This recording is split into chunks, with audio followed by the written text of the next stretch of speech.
Jamila est sur scène et c'est la première scène du spectacle.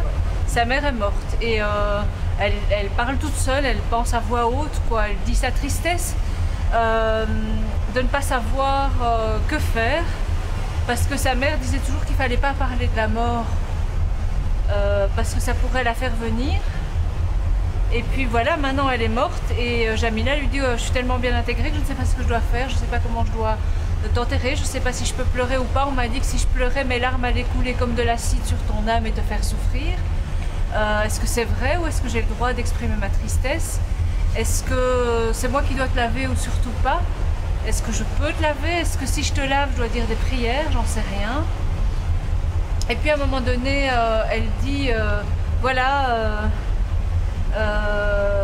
je me sens comme une page blanche détachée d'un livre. Le livre et la reliure qui racontent notre histoire, c'était toi, tu la connaissais. Maintenant que tu n'es plus là, moi je ne peux plus la raconter, il n'y a plus personne pour la raconter parce que je suis comme une page blanche détachée de ce livre et je vole sans repère, sans racine, tu vois. Et donc la page blanche, j'avais envie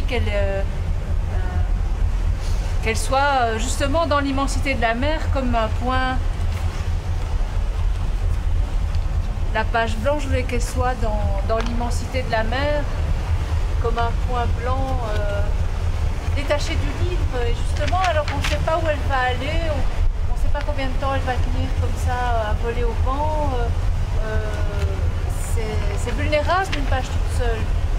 Quand c'est relié à un livre, c'est une histoire, mais seule. Une page blanche. Voilà.